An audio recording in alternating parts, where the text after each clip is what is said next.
Primero que nada, ¿qué es un pacto colectivo de condiciones de trabajo? Porque ya vemos nosotros que en un contrato puede ser que una persona individual contrate con un patrono, el contrato individual de trabajo, y también vimos el contrato colectivo, que es cuando un sindicato de trabajadores contrata con un patrono o con un sindicato de patronos, ¿verdad? Este último contrato colectivo, pues en esa ocasión platicamos de que bueno, son prácticamente no hay, ¿verdad? Yo siempre le digo, hay muy pocos por aquí, que por ahí uno supiera y había uno, pero realmente no se usan, ¿verdad? Son contratos que no se usan aquí en Guatemala. En otros lugares, en México, ahí sí se usan, porque ahí se tienden a celebrar los sindicatos. Por ejemplo, los sindicatos, les voy a poner un ejemplo de lancheros de Acapulco. Si ustedes no pertenecen al sindicato, no pueden ejercer la profesión de lanchero en Acapulco. Y entonces esos contratos que celebran con los hoteles, por ejemplo, eso lo celebra el sindicato. Y el sindicato es el que asigna a los lancheros que van a estar designados a cada hotel. ¿Entienden? Entonces, pero aquí en Guatemala no. Aquí en Guatemala no se utiliza esto. Pero estos que vamos a ver a continuación, los pactos colectivos de condiciones de trabajo, estos sí se aplican aquí en Guatemala, estos sí son bien comunes. De hecho, yo desde pequeño tuve tacto con el pacto porque yo me recuerdo que cuando yo era niño ni siquiera pensaba en estudiar derecho, pero mi papá trabajaba en una empresa y la empresa pues había sindicato, ¿no? Y el sindicato les daba a los trabajadores una copia del pacto colectivo, empastadita así bien bonita, ¿no? Como que eran ustedes una ley a cada uno. Entonces yo agarraba el pacto y me ponía a leerlo, ¿no? Entonces ahí familiaricé con muchos de los términos que utilizaban ellos en el pacto, ¿verdad? Utilizan mucho en los pactos y en las leyes. Entonces, ¿estos pactos para qué sirven? Básicamente, miren, el pacto colectivo sirve para mejorar las condiciones de los trabajadores, básicamente. Y de los patronos también, ¿verdad? Porque muchas veces pensamos de que el pacto colectivo solo sirve para darle mejores servicios o mejores prestaciones a los trabajadores, pero no necesariamente, o sea, sí, pero también para el patrono, porque hay obligaciones para el trabajador. El trabajador también se va a obligar a ciertas cosas, ¿no? Por ejemplo, yo me recuerdo que en uno de los lugares donde yo trabajé, era una institución del Estado, ahí establecían el pacto colectivo de que había un bono por antigüedad. Y había varios bonos, pero el caso es de que esos varios bonos que eran periódicos, para poder optar esos bonos, el servidor tenía que tener su expediente libre de sanciones, ¿verdad? Entonces, si un trabajador era sancionado, y yo me recuerdo que hasta nos pidieron una opinión específica, específicamente sobre eso, que es una sanción. Entonces, si un trabajador es sancionado, eh, no se le puede pagar el bono, ¿verdad? No se lo puede pagar el bono. A nosotros nos pidieron la opinión esa porque me recuerdo que ellos estaban viendo cómo sí le pagaban el bono a la gente, porque había gente que había cometido, que le había llamado la atención por escrito, por ejemplo. Entonces, como esa va para el expediente, entonces al solicitar un informe sobre el expediente aparecía la acción, ¿no? Entonces no procede. Entonces lo que empezaron a hacer ellos en esa ocasión, me recuerdo que fue que empezaron o sea, que solo tomaban el periodo del bono, como los bonos eran periódicos, perdón. Entonces solo tomaban el último periodo. Si habían habido sanciones durante el último periodo, entonces no se lo pagaban. Ahora, si había alguna sanción, pero había sido sobre otro periodo, entonces se la pagaban. Esa fue la solución que encontraron ellos para pagarlo, ¿va? Que no fuimos nosotros los que le dijimos que hicieran eso, ¿va? Pero, porque de hecho nosotros lo que Lo que opinamos al respecto en esa ocasión, recuerdo que fue que no, que la ley no especificaba si la sanción era en el último periodo, ¿no? ¿Verdad? Pero al final ellos tomaron la decisión y pues así lo hicieron en, en beneficio del trabajador, ¿verdad? Entonces, acuérdense que siempre que hay dudas sobre el alcance, interpretación eh, de una norma jurídica laboral o de previsión social, siempre se va a interpretar en la forma más favorable al trabajador. Y eso fue lo que hicieron, ¿va? Y pagaron los bonos. Bueno, algunos, ¿va? No, no todos, porque los que sí tenían sanción en el periodo, durante ese periodo, pues a ellos no se los pagaron. Entonces, en beneficio del trabajador, ¿verdad? Indubio pro operario. En caso de duda, se favorece al trabajador que le pagaron esa. Pero yo creo que me extendí un poco.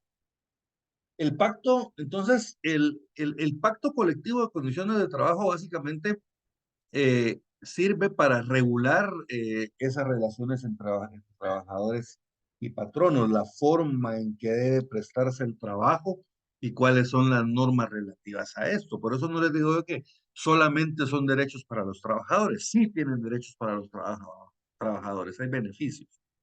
Por darles un ejemplo, eh, en el MAGA, otro lugar donde yo trabajé, ahí por pacto colectivo se celebraba el día del MAGA, que era el día como de la fundación del MAGA, entonces ese día, según pacto, que era asueto, y había otro día que era el día del trabajador agrícola, que era un día diferente, y ese día también estaban asuetos en el ministerio por pacto.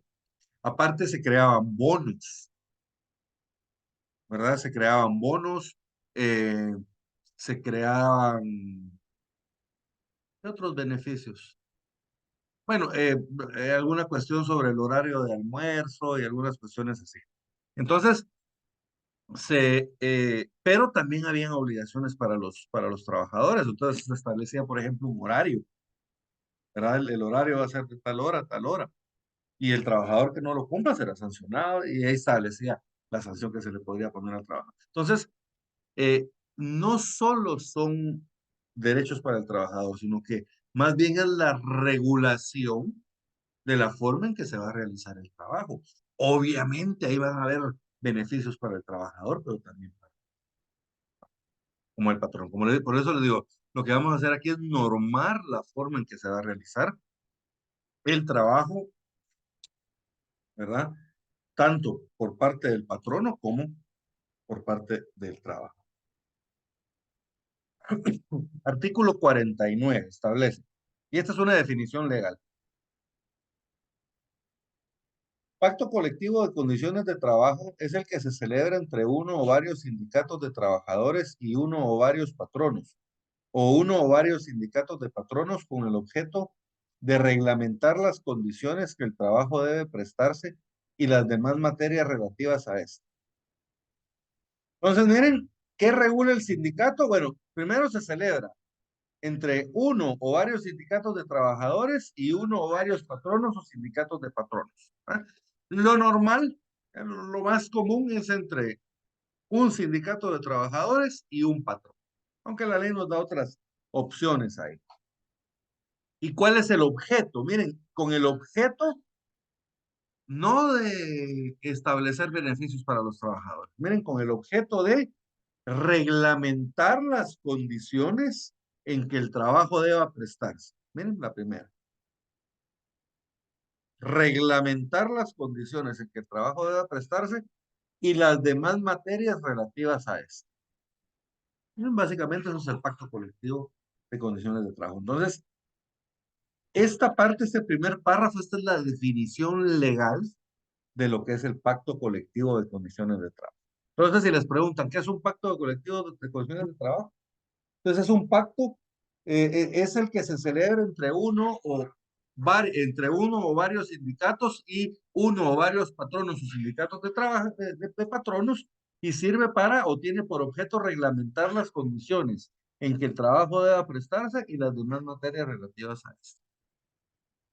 Otra pregunta que normalmente nos hacen en los exámenes técnico profesional es cuál es la naturaleza jurídica del contrato del pacto colectivo, perdón. La naturaleza del pacto colectivo es que es una ley profesional. Esa es su naturaleza jurídica, que tiene carácter de ley profesional, ¿verdad? O sea, para efectos, ese pacto tiene carácter de ley, como que si lo hubiera emitido el Congreso. Solo que no es una ley ordinaria emitida por el Congreso, sino que es una ley profesional. Así se llama. Tiene un carácter de ley profesional.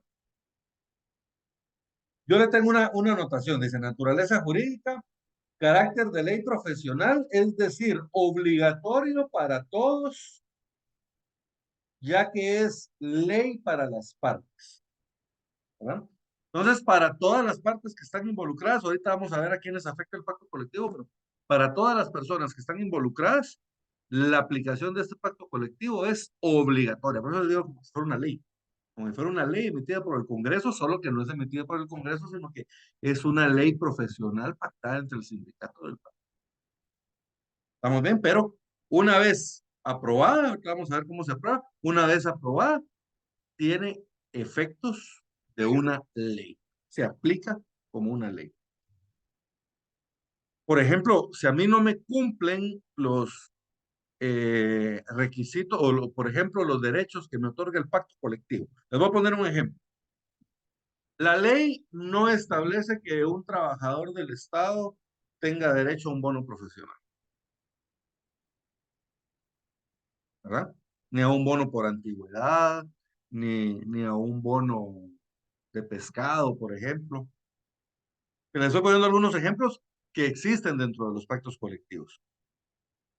Entonces, miren, una vez esos pactos colectivos establezcan estos derechos, son derechos de los trabajadores y no se los podemos negar. Y si los negamos y no se los pagamos, el trabajador puede ir a los tribunales de trabajo y previsión social y exigir esos derechos. Y en la mayoría de los casos los van a ganar si cumplen los requisitos. Obviamente. O sea, si no cumplen los requisitos, el juzgado no se va a poner a dar algo que no les corresponde, pero si cumplen los requisitos, por ejemplo, en un lugar donde yo trabajé, había unos trabajadores que habían adquirido derecho a unos bonos, pero por una cuestión administrativa no se les pagó. Y después el sistema no permitía pagarlos, por una cuestión de presupuesto, ¿verdad? Que se tiraron un rollo los de nóminas y los de contabilidad, de por qué no se podía pagar. Pero el trabajador tenía derecho. Y el trabajador hizo su solicitud de tiempo y todo, y fue por una cuestión administrativa. No se le pagó. Por eso hubo hallazgo, por cierto. Pero bueno, el caso es de que eh, vean los trabajadores, eran bastantes trabajadores, ¿no, jóvenes? Van los trabajadores y se van al Tribunal de Trabajo y Previsión Social y piden su bono. ¿Y saben qué hizo el juzgado? Ordenó el pago del bono, porque ellos cumplían. Y se fue a la sala de apelaciones. ¿Y qué dijo la sala de apelaciones? Con lugar el pago del bono, porque los trabajadores cumplen con los requisitos y tienen derecho al bono.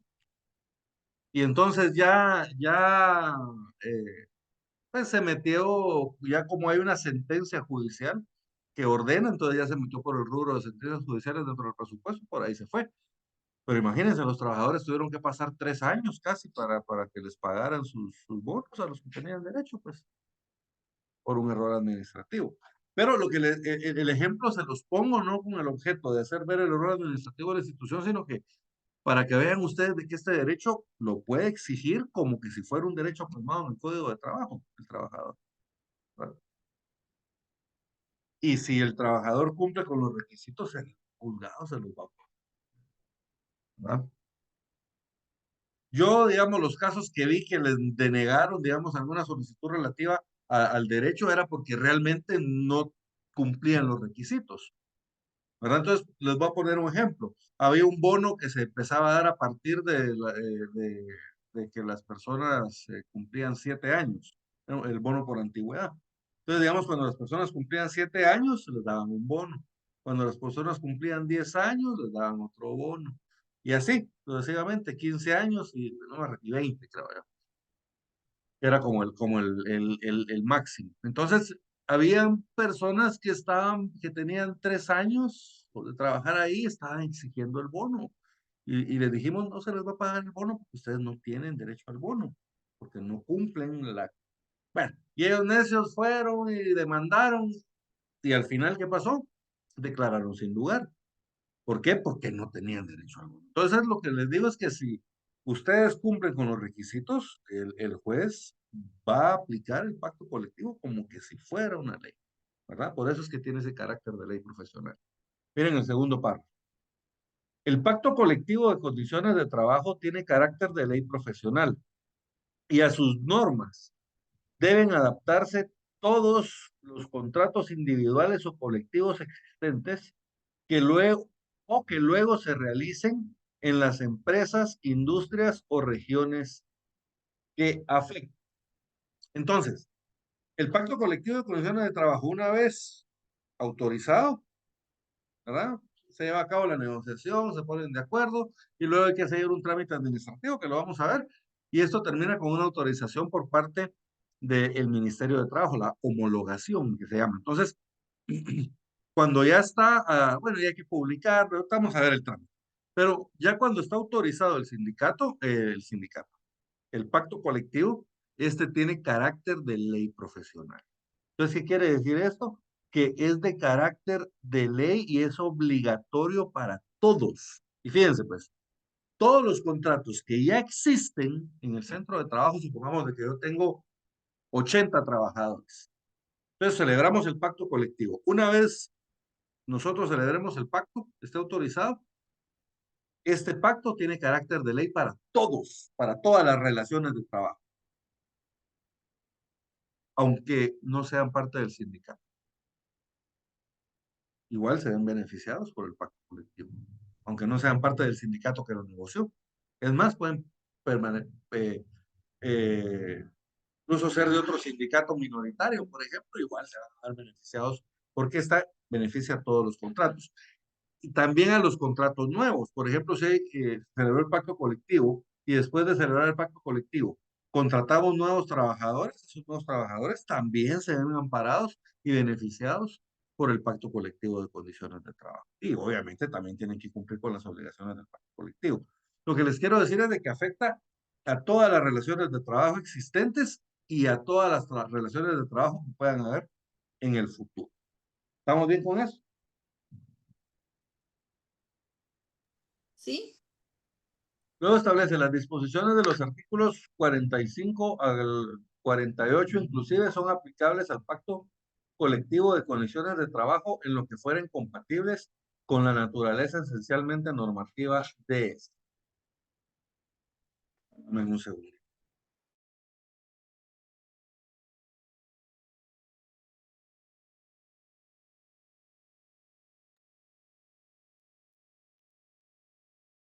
Perdón, estaban ahí entrando. Muy bien. Entonces, miren, eso es un pacto colectivo. ¿A quiénes afecta? Estábamos hablando de que este tiene carácter de ley profesional, o sea, de carácter de ley profesional quiere decir que su aplicación es obligatoria para todas las relaciones de trabajo. O sea, tiene que cumplirla tanto el trabajador como el patrono. Es obligatoria. Es lo que le explicaba que se puede exigir. En el artículo siguiente, en el 50, nos explica con claridad a quiénes se les aplica o quiénes o para quiénes tiene carácter de ley profesional el pacto colectivo. Artículo 50. Las estipulaciones del pacto colectivo de condiciones de trabajo tienen fuerza de ley para las partes que lo han suscrito. ¿Quiénes lo suscribieron? El sindicato de trabajadores y el patrono o patronos, ¿verdad? O sindicato de patronos, ¿verdad? El patrono. Pero fíjense, pues, no solo ellos, porque así diría, bueno, solo los miembros del sindicato, tengo que estar en el sindicato para que me beneficie el pacto. No, ¿verdad? Si yo no pertenezco al sindicato, también me beneficia el pacto. Miren, en el B. Entonces, en el A, todas las partes que lo han suscrito. En el B, todas las personas que en el momento de entrar en vigor el pacto trabajan en la empresa o centro de producción a que aquel se refiera. En lo que dichos trabajadores resulten favorecidos, y aun cuando no sean miembros del sindicato o sindicatos de trabajadores que lo hubieran celebrado. Entonces, miren, aun cuando no sean miembros del sindicato o sindicatos de trabajadores que lo hubieran celebrado. Puede ser que yo no sea miembro de ningún sindicato. ¿Se acuerdan del principio de libertad? No, no hemos visto el principio de libertad sindical. Ahorita vamos a ver el principio de libertad sindical. El principio de libertad sindical establece que yo tengo derecho a formar parte de un sindicato si quiero, o a no formar parte del sindicato si no quiero. O sea, nadie me puede obligar a mí a formar parte de un sindicato. ¿Estamos bien? Entonces, puede ser que yo no sea parte del sindicato, puede ser que yo forme parte de otro sindicato minoritario de la misma empresa, por ejemplo. Eso técnicamente no tiene sentido, ¿va, jóvenes? Yo he visto muchas, digamos, en el estado se da, digamos, en un lugar donde yo trabajé, habían 4 sindicatos, 4. Pero había uno que era el mayoritario y con él es con el que se hacen todas las negociaciones. Y habían otros 3 que eran minoritarios, pero había gente que pertenecía a esos sindicatos. Esos sindicatos igual, cuando el mayoritario lograba, digamos, un bono en el pacto, ellos también venían beneficiados, aunque pertenecían a otros sindicatos, ¿no? Entonces, aunque no sean miembros del sindicato o sindicatos que celebraron el pacto. Y sé lo que les decía del futuro. Miren, los que concierten en lo futuro los contratos individuales o colectivos o de la misma empresa o centro de producción afectados en el concepto en que dichos contratos no pueden celebrarse condiciones menos favorables para los trabajadores contenidas en el pacto colectivo. Lo que pasa es que con el pacto colectivo básicamente lo que estamos haciendo es fijando nuevos derechos mínimos para los trabajadores. ¿Se acuerdan ustedes cuando en el primer día de clases nosotros estábamos viendo los principios? Y habían 2 principios. Había un principio que era el principio de derechos mínimos y había otro principio que se llamaba superación de los derechos mínimos, ¿se recuerdan? Entonces, ese, ese considerando establecía claramente de que los cuales decía que los derechos mínimos son llamados a superarse, los cuales son llamados a superarse, es ese principio de la superación de derechos mínimos, por medio de la contratación individual o colectiva y muy especialmente, hacía el énfasis, muy especialmente mediante los pactos colectivos de condicional. Es lo que estamos viendo ahorita. Vamos a leer otra vez, miren. Siempre es bueno tener presentes esto. En el literal B del cuarto considerando. B.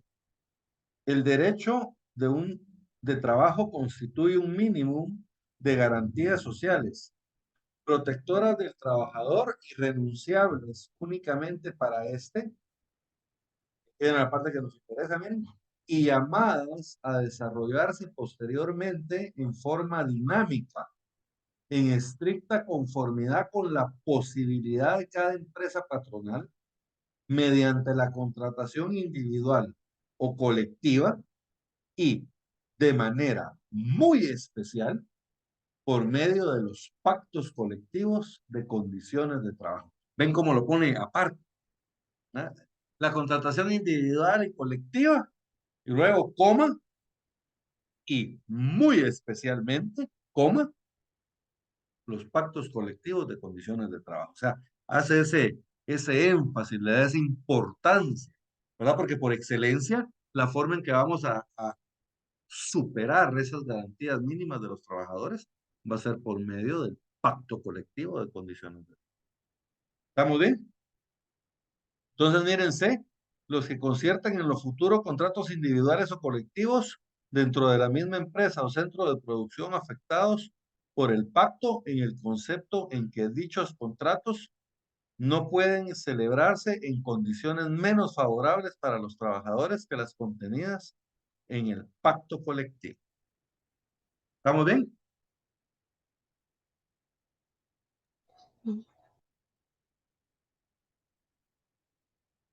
Muy bien.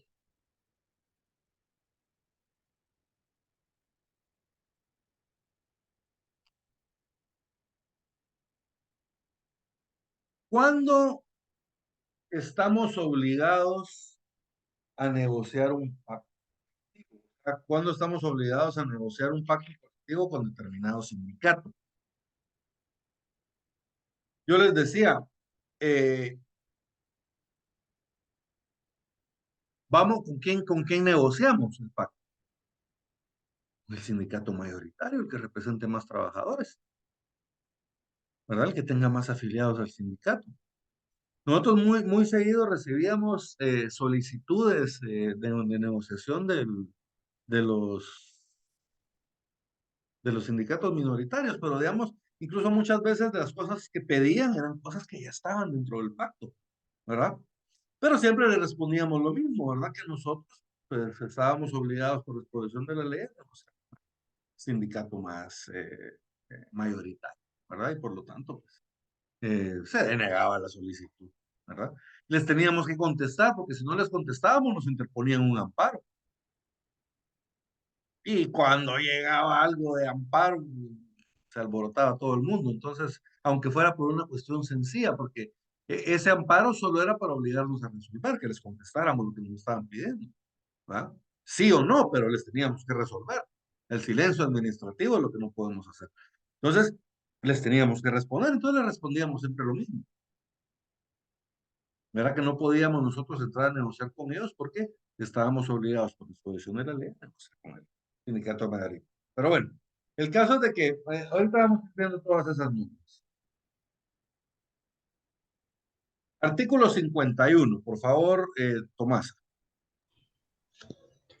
Artículo 51. Todo patrono que emplee en su empresa o en determinado centro de producción, si la empresa, por la naturaleza de sus actividades, tiene que distribuir la ejecución de los trabajos en varias zonas del país, los servicios de más de la cuarta parte de sus trabajadores sindicalizados, está obligado a negociar con el respectivo sindicato cuando éste lo solicite un pacto colectivo.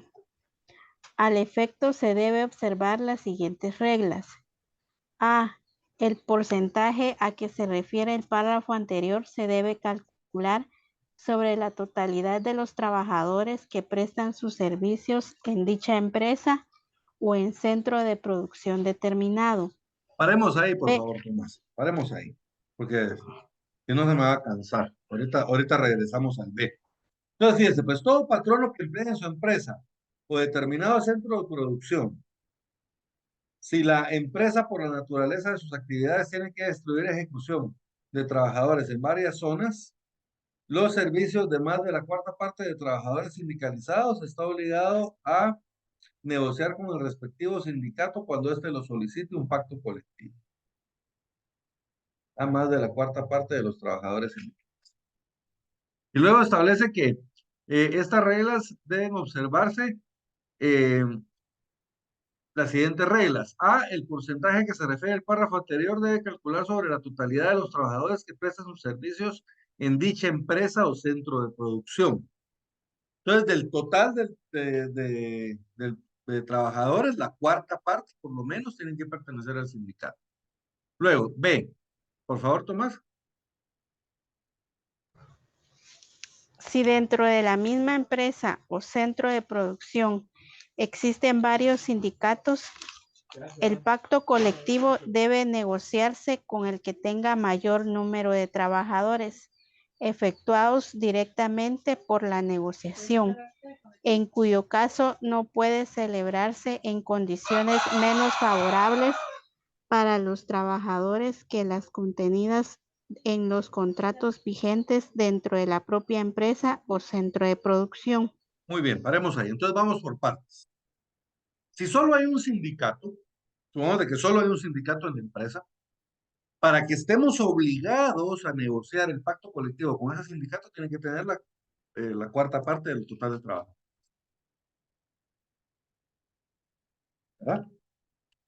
La cuarta parte del total de trabajadores de la empresa. Si en la empresa hay 100 trabajadores, entonces para poder negociar debería tener 25, la cuarta parte. Ahora, ¿qué pasa si hay más de un sindicato? Como en el caso que les coloqué antes, habían 4 sindicatos diferentes. Entonces, ¿con cuál de todos negociamos? Todos nos están pidiendo. ¿Con cuál me obliga la ley? No voy a negociar con todos los sindicatos, ¿va? ¿Cuál me obliga la ley a contratar, a negociar? Entonces, miren, con el sindicato mayoritario. Tiene que cumplir con la regla anterior, tiene que tener la cuarta parte de los trabajadores. Y si hay varios sindicatos, pues aparte tiene que ser el mayoritario. Sí, por favor, Tomás. C. Cuando se trate de una empresa o de un centro de producción que por la índole de sus actividades emplee trabajadores pertenecientes a diferentes profesiones u oficios, el pacto colectivo debe negociarse con el conjunto de sindicatos que representa a cada una de las profesiones u oficios, siempre que estos se pongan de acuerdo entre sí. En el caso de que no lleguen a este acuerdo, el sindicato correspondiente a cada profesión o oficio puede exigir que se negocie un pacto colectivo con él para determinar las condiciones relativas a dicha profesión o oficio dentro de la mencionada empresa o centro de producción. Paremos ahí, por favor. Entonces, miren, si en la empresa hay trabajadores de diferentes profesiones, entonces nos podemos poner de acuerdo a modo de que el pacto afecte y beneficie a a todas las profesiones. Pero si no nos logramos poner de acuerdo, cada profesión podría pedir que se negociar un pacto colectivo por profesiones, un pacto colectivo de electricistas, un pacto colectivo de mecánicos, un pacto colectivo de torneros, un pacto colectivo de soldadores. Pero eh, no lo he visto muy común tampoco, ¿verdad? Digamos, yo cuando trabajé en la refinería, no trabajé, hice prácticas ahí realmente, pero cuando hice prácticas en la refinería, donde trabajaba mi papá, digamos, ahí el pacto colectivo de condiciones de trabajo afectaba a todos los trabajadores. Era un solo pacto para todos los trabajadores. Y el mismo pacto categorizaba los diferentes tipos de trabajadores que habían, digamos, ¿verdad? Solo que era bien interesante porque fíjense que no los catalogaba por profesión, sino que los catalogaba por un grado, ¿verdad? Entonces, digamos, habían laborantes de patio, que eran todos los trabajadores que entraban a trabajar a la refinería, entraban como laborantes de patio. De ahí pasaban a ser técnico tipo uno, técnico tipo 2, técnico tipo 3 y técnico, no era tipo, era clase 4. Era técnico del uno a 4. 4 era como supervisor, digamos, era como que ya arriba de él ya solo estaban los jefes, el jefe, su jefe de taller y etcétera, ¿verdad? Entonces, eh, todo esto lo arreglaba el pacto. Pero como les digo, ahí habían trabajadores de diferentes profesiones y todos estaban regidos por el mismo pacto. Si de alguna forma ellos no se hubieran eh, podido poner de acuerdo, fueran incompatibles de alguna forma los derechos de una y otra profesión, entonces ahí sí pueden pedir ellos que se celebre un pacto colectivo solo con ellos. Pero, como les digo, no es muy normal. Y ahora fíjense, pues a continuación tenemos nosotros en el siguiente párrafo, que dentro de este mismo artículo 51, vamos a iniciar nosotros con el trámite de la creación del pacto colectivo de condiciones de trabajo. Los primeros pasos los vamos a encontrar allá en el artículo 377. Entonces, pero les voy a resumir eso. Lo primero que sucede acá es de que el sindicato pues le hace una solicitud al patrón, ¿verdad? Que eso es lo que conocemos nosotros como le hace el pliego de peticiones. Entonces le hace el pliego de peticiones al patrón y aquí básicamente lo que hace es, mire, señor patrono, nosotros le estamos solicitando que nos otorgue los siguientes beneficios. Y empiezan a poner ahí, pues básicamente cuáles son los beneficios que ellos quieren que se les otorgue. Acá, fíjense, pues aquí hay dos situaciones. Uno, puede ser que el patrono sí esté en disposición de negociar. Claro que sí, muchachos. No hay ningún problema. Yo he visto patronos así, muy abiertos. Claro que sí, mucha miren, no hay problema. Sentémonos y negociemos. Y empiezan a negociar. No les va a decir que sí a todo. O la otra opción es que el patrono no esté en disposición de negociar. A mí yo no quiero saber nada de eso, mucha, a mí ni me hablen de eso. Pero ¿se acuerdan lo que acabamos de leer? El patrono está obligado a negociar el pacto colectivo. ¿Cuándo? Entonces, si el sindicato que me está solicitando la negociación del pacto colectivo reúne los requisitos establecidos en la ley, yo estoy obligado a negociarlo. Entonces, puede ser que no nos pongamos de acuerdo. Y si no nos pongamos de acuerdo, entonces ahí va a surgir un conflicto colectivo. ¿Verdad? El sindicato le está pidiendo al patrono negociar un pacto y el patrono no quiere. Entonces ahí hay un conflicto, miren. Si el patrono sí quiere, no hay conflicto. Sí, muchachos, pongámonos de acuerdo y empiezan a negociar. Miren, sin conflictos, sin pelear. Pero si el patrono no quiere, entonces ahí surge el conflicto colectivo, ¿verdad? De carácter económico y social. Entonces, este conflicto colectivo le da origen a un trámite, bueno, o a dos trámites diferentes que pueden ser la conciliación o el arbitraje, que eso los vamos a ver más adelante. ¿Qué sucede cuando el conflicto no se logra resolver y llegas a la conciliación o llegas al arbitraje? ¿Y cuáles son las consecuencias de si no se logra resolver ese conflicto mediante esos mecanismos? Pero ahorita nos vamos a quedar nosotros en el trámite normal, digamos. El trámite normal sería el sindicato de trabajadores le solicita negociar al patrón, le hace llegar el pliego de peticiones y el patrono pues se sienta a negociar con ellos, ¿verdad? Se sienta a negociar con ellos. Pasos 1 y 2 en el artículo 377. Vámonos hasta el artículo 377. Fíjense, pues establece conciliación. Aquí estamos en el trámite ese de conciliación que les estaba diciendo. ¿Verdad? Conflictos económicos de carácter, conflictos colectivos de carácter económico social.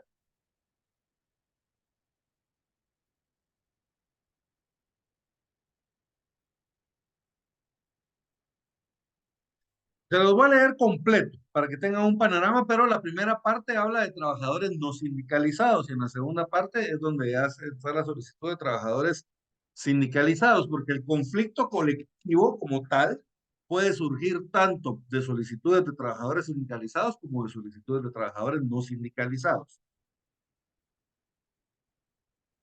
Hay otro que es el arreglo directo que vamos a ver más adelante.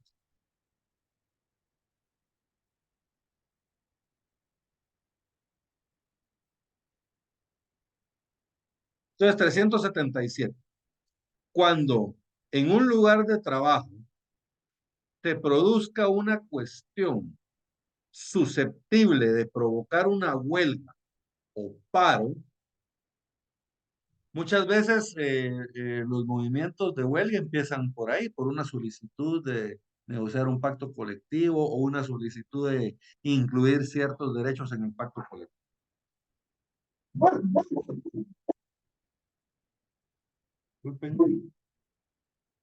Oye, ladrar a mi perro, ¿no? No. Ah, pues, sí funciona el supresor de... Es que yo le tengo puesto el supresor de ruidos acá en Zoom, entonces, en teoría no se debería oír. La verdad está aquí a la par mía. Entonces me confirman ustedes que no se oye. Entonces, cuando se produzca una cuestión susceptible de provocar una huelga o paro, los interesados, si se tratara de patronos o de trabajadores no sindicalizados, elaborarán y suscribirán un pliego de peticiones en el que asimismo designarán 3 delegados que conozca muy bien las causas que provocan el conflicto, a quienes se les conferirá en el propio documento poder suficiente para firmar cualquier arreglo en definitiva o simplemente de referendo. Aquí vamos a regresar más adelante, pero ahora la parte que nos interesa. Si se tratare de patronos o trabajadores sindicalizados, la Asamblea General de la Organización, de conformidad con lo previsto en este código y en los estatutos respectivos, será la que acuerde el planteamiento del conflicto con la representación del sindicato ejecutivo en pleno o a tres de sus miembros, que designará la propia Asamblea General.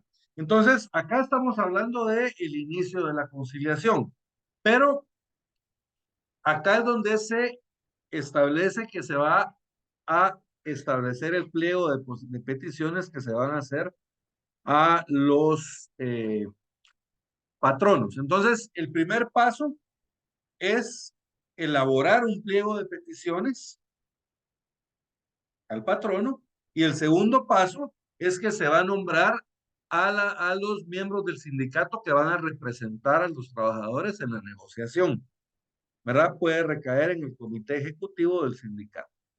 Entonces, ese es el primer paso, básicamente, solicitar la negociación del pacto.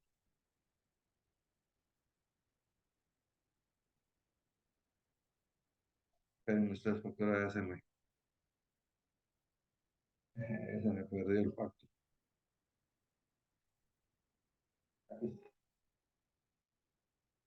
Entonces, paso uno es realizar el pliego de peticiones al patrón, y paso dos es que se va a nombrar por parte del comité ejecutivo del sindicato a un grupo de personas que se van a encargar de la negociación con el patrón, ¿verdad? Entonces, paso uno, pliego de peticiones, y paso dos, se nombra a la comisión que va o al grupo de personas que va a negociar con el patrón. Ahora, paso tres, ya nos vamos aquí al eh, penúltimo párrafo del artículo 53. Para la negociación de un pacto colectivo de condiciones de trabajo, el respectivo sindicato o patrono hará llegar a la otra parte para su consideración por medio de la autoridad administrativa de trabajo más próxima el proyecto del pacto, a efecto de que se discuta en la vía directa con la intervención de una autoridad administrativa de trabajo o cualquier otro u otros amigables componedores. Haremos ahí. Entonces, fíjense, pues, se elabora el pliego de peticiones, se le manda al patrono, el patrono dice, bueno, sí, negociemos. Entonces, se realiza, bueno, primero, cuando ya está de acuerdo el patrono con negociar,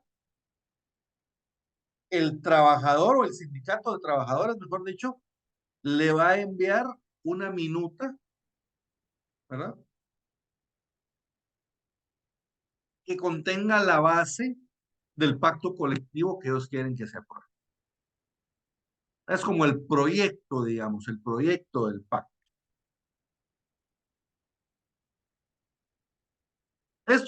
Este proyecto lo puede elaborar el sindicato de trabajadores o lo puede hacer el patrón, cualquiera de los dos, ¿verdad? Pero bueno, se elabora el proyecto del... ¿Y cuál es el objeto de la elaboración de ese proyecto?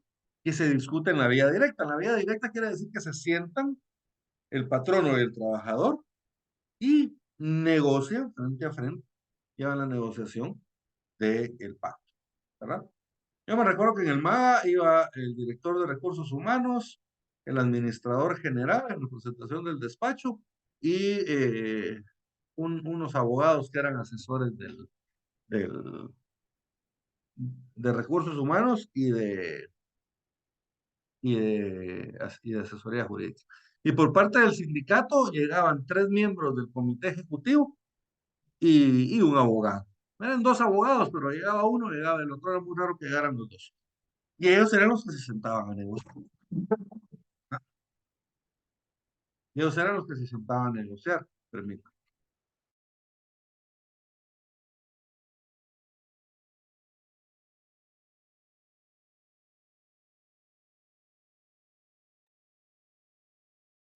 Es que ustedes no la escuchan, pero yo sí la escucho. ¿Estamos bien? Entonces, miren, y el objeto es celebrar la negociación en la vida de nos sentamos, el patrón nos dice, bueno, esto sí lo acepto, esto no, miren, les propongo esto. Los trabajadores o el sindicato dicen, no, eso no nos gusta, y así empieza, pues, lo que se entiende es una negociación, ¿verdad? Empiezan a negociar, a ofrecerse y a, y a regatear, digamos, por decirlo de alguna forma. Y puede estar en la negociación algún amigable componedor, alguna autoridad en calidad de amigable componedor, puede ser la Inspección General de Trabajo. ¿Estamos bien? Entonces, miren, primer paso, el pliego de posiciones y nombrar a las personas que van a negociar. Tercero, hacer llegarle a la otra parte por medio de la autoridad administrativa el proyecto del pacto. Y el efecto de esto es que se negocie por la vía directa. Se hace llevar, ¿por qué lo envío por medio de la autoridad administrativa correspondiente y no solo envío directamente? Porque lo que queremos es hacer constar precisamente que iniciamos la negociación. Y la autoridad administrativa está enterado. Entonces, por medio de la autoridad administrativa, nosotros le decimos, miren, señores, Inspección General de Trabajo o Dirección General de Trabajo, avísenle al patrono que ahí está el proyecto del pacto para que lo empecemos a negociar.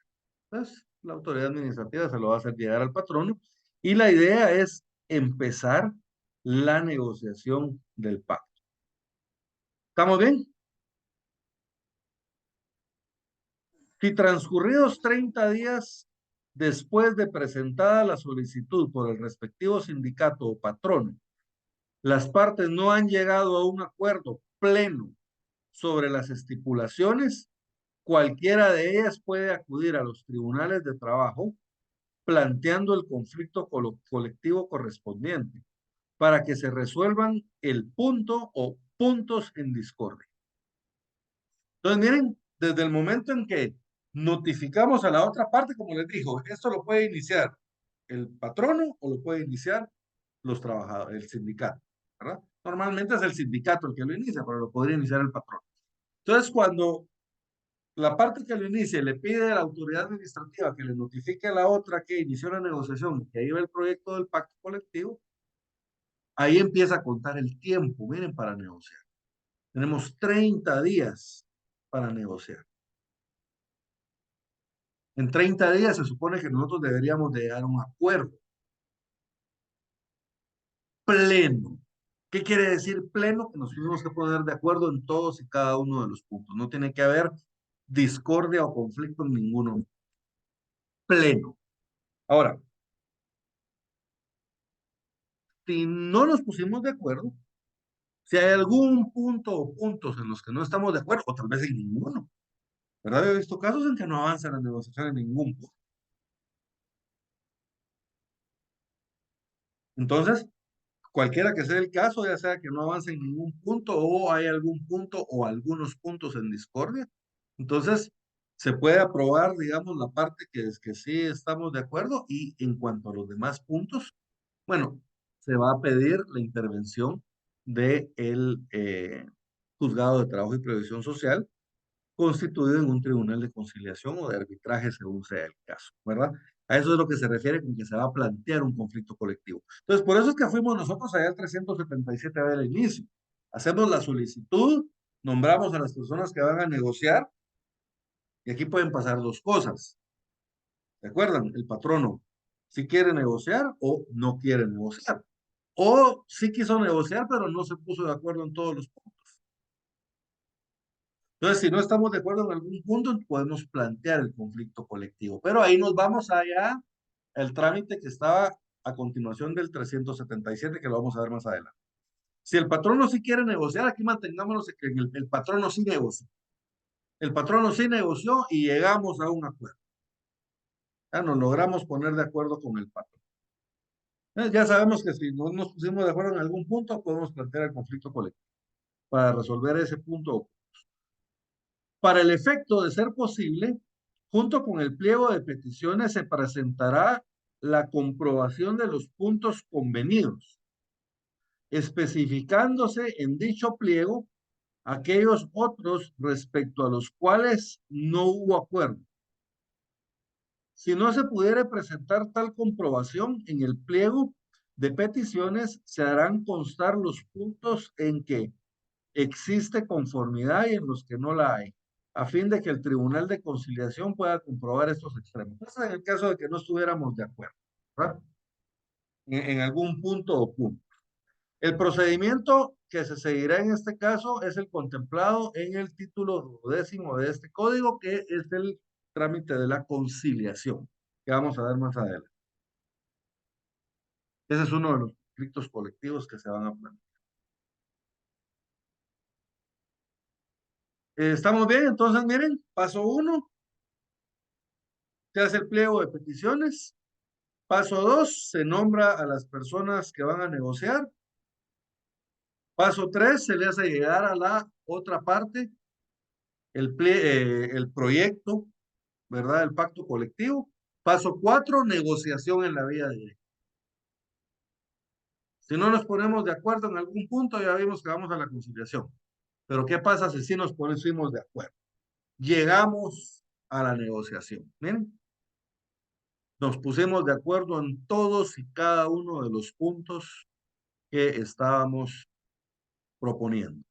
Miren, como en una negociación, uno va probando, va a pedir más, pero a veces también hay que soltar un poquito, ¿verdad? Hay que ceder. Entonces, ahí es donde vamos a llegar a la negociación. Entonces, ¿qué pasa si sí logramos negociar? Ahí vamos al artículo 352, ahí tenemos el paso 5, 6 y 7. Paso número 5. El pacto colectivo de condiciones de trabajo debe extenderse por escrito en 3 ejemplares, bajo nulidad, no, bajo pena de nulidad ipso iure. O sea, ¿qué quiere decir que se tiene que celebrar en 3 ejemplares? Que tienen que haber 3 originales, básicamente. Sacan 3 copias y las partes que van a firmar tienen que firmar en original las 3 copias. Eso quiere decir en 3 ejemplares. No es de que voy a firmar uno y le voy a sacar copia, no. La ley establece que se tiene que firmar en 3 ejemplares, 3 originales, y esos 3, los 3 los va a firmar cada una de las partes. Y ahora, ¿qué pasa con esos? Uno le va a quedar a cada una de las partes, uno al sindicato, otro al patrono. Y la tercera la tenemos que mandar al Ministerio de Trabajo. ¿Verdad? La tenemos que mandar al Ministerio de Trabajo.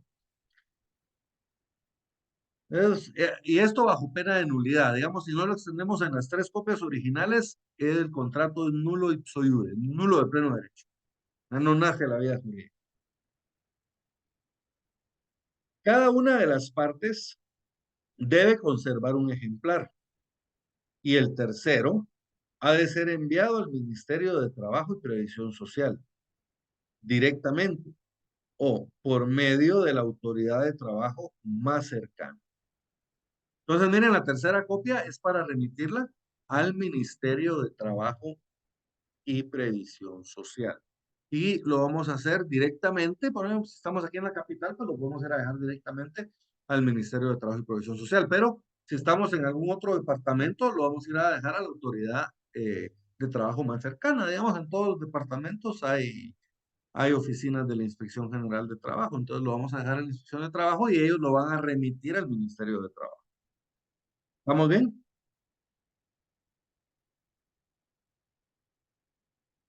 Entonces establece, vamos a ver, autoridad de trabajo más cercana.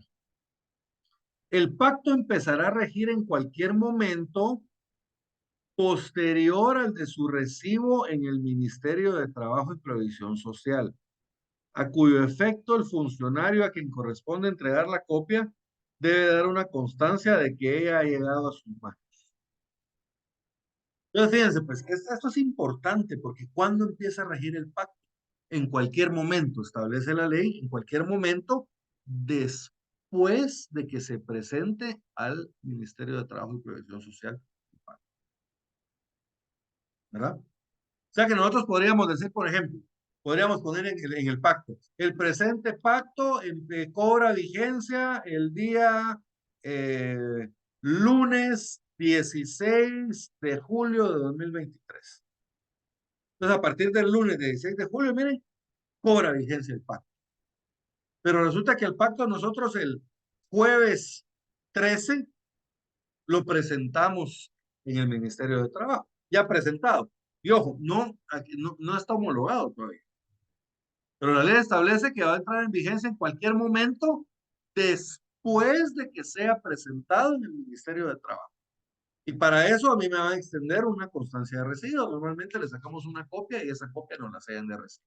Ahí establece quién lo recibió, de qué dependencia del Ministerio de Trabajo es, y qué horas eran y qué fecha es.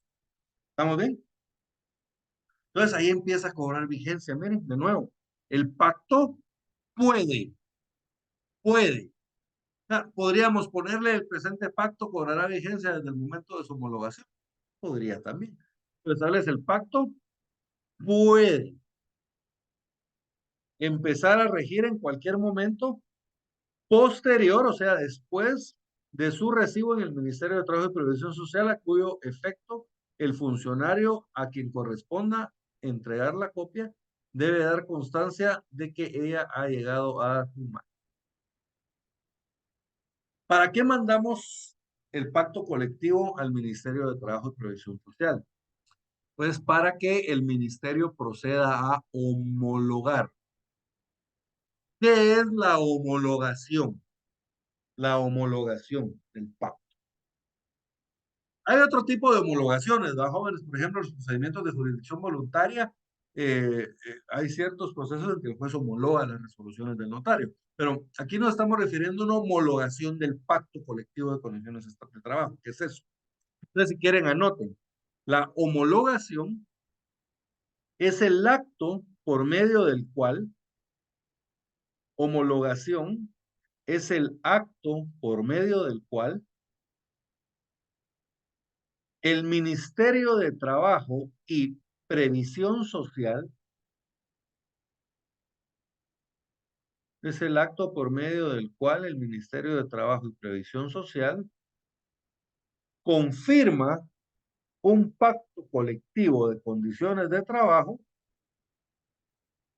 confirma un pacto colectivo de condiciones de trabajo, otorgándole el carácter de ley profesional, otorgándole el carácter de ley profesional,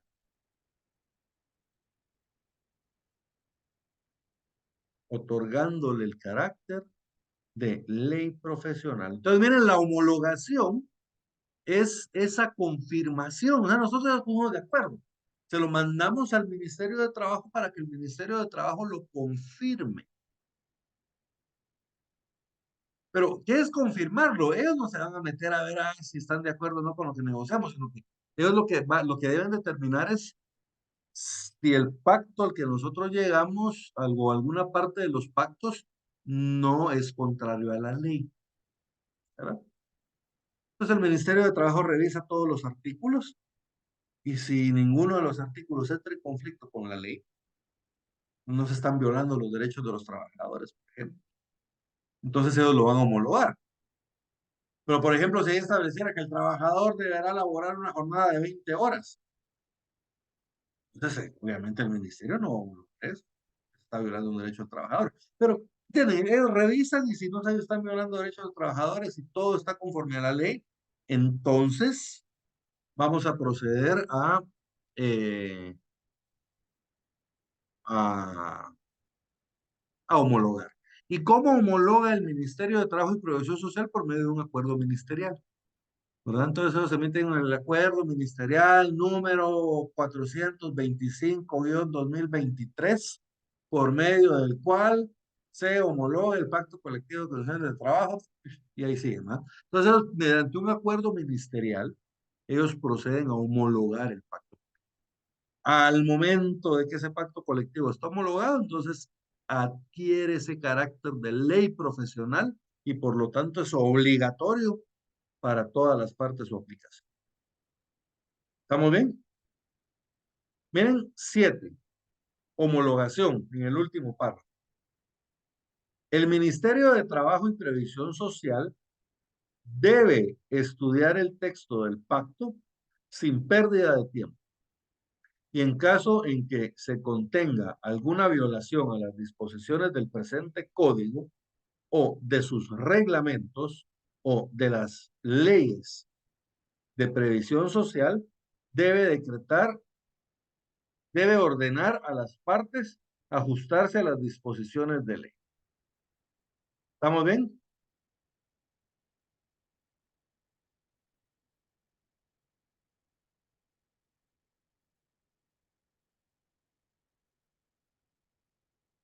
Entonces,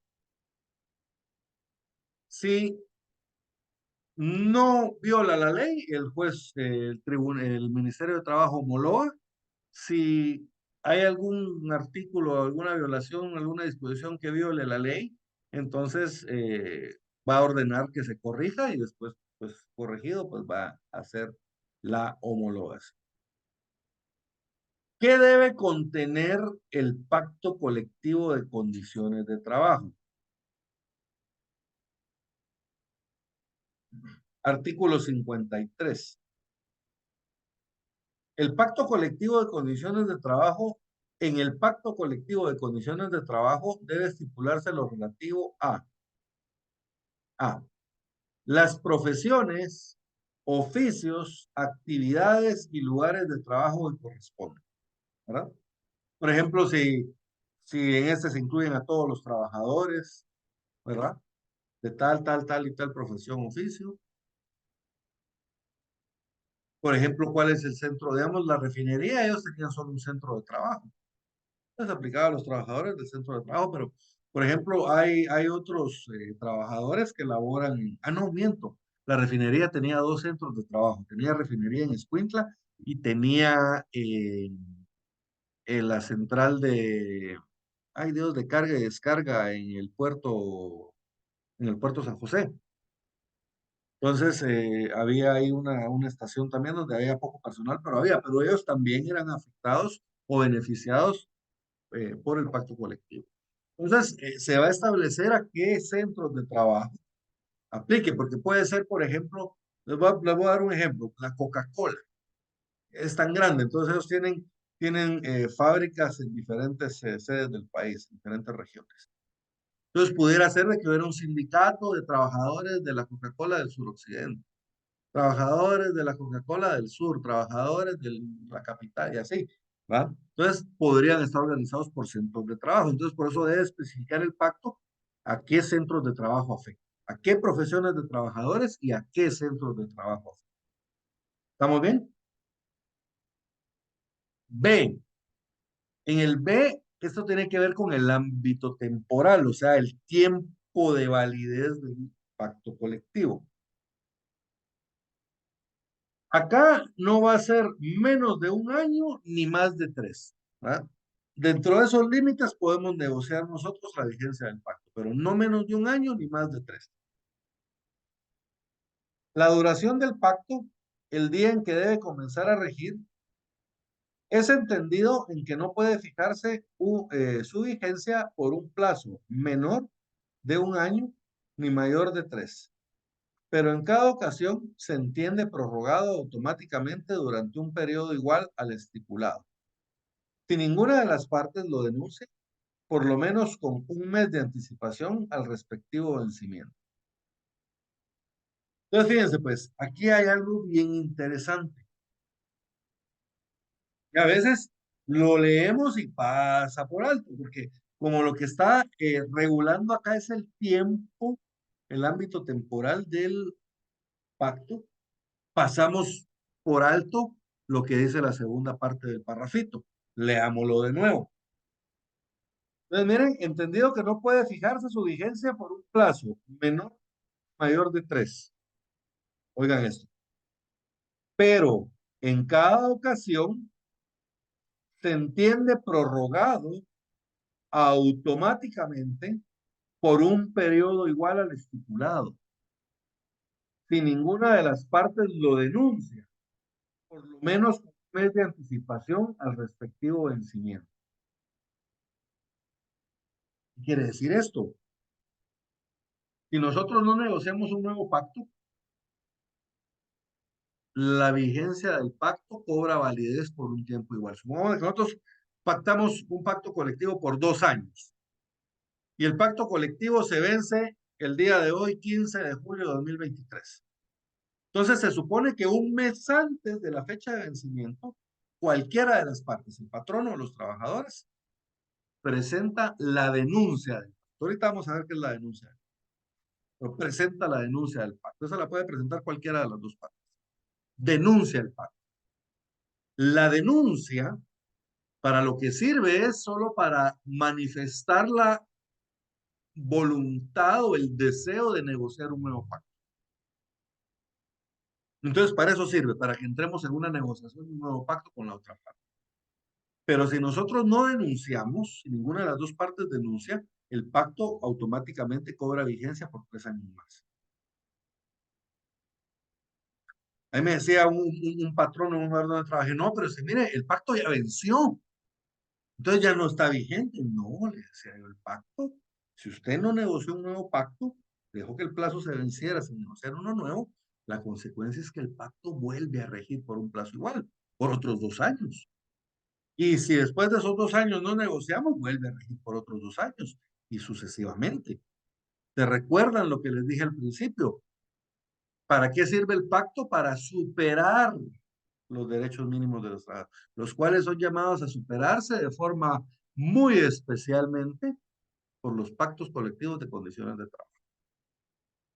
Y se recuerdan cuál es la característica de los derechos mínimos, que no se puede bajar de ahí. Una vez superado el derecho, no podemos retroceder. Entonces, si no negociamos un nuevo pacto, ese mismo pacto va a seguir rigiendo, rigiendo, rigiendo, rigiendo, rigiendo. Y los trabajadores van a seguir teniendo derecho. Leámoslo de nuevo para que no les quede duda. ¿Miren? La duración del pacto, el día en que debe comenzar a regir, es entendido en que no puede fijarse su vigencia por un plazo menor de 1 año ni mayor de 3, pero en cada ocasión se entiende prorrogado automáticamente durante un periodo igual al estipulado. Miren, se entiende prorrogado automáticamente durante un periodo igual al estipulado. Si ninguna de las partes lo denuncia, por lo menos un mes de anticipación al respectivo vencimiento. Vuelve a cobrar vigencia por un periodo igual, ¿se dan cuenta? Copia de la denuncia debe hacerse llegar al Ministerio de Trabajo y Previsión Social dentro de los 2 días hábiles a su presentación, más el término de la distancia. Cuando yo, digamos que yo soy parte del sindicato, entonces el sindicato denuncia. ¿Qué quiere decir? Le hace la solicitud al patrono de una nueva negociación. El patrono se la recibe y luego le manda una copia al Ministerio de Trabajo para que el Ministerio de Trabajo esté enterado de que una de las partes pidió la negociación de un nuevo pacto. ¿Estamos bien? ¿Qué es la denuncia? Denuncia, si quieren anoten, denuncia es el acto por medio del cual,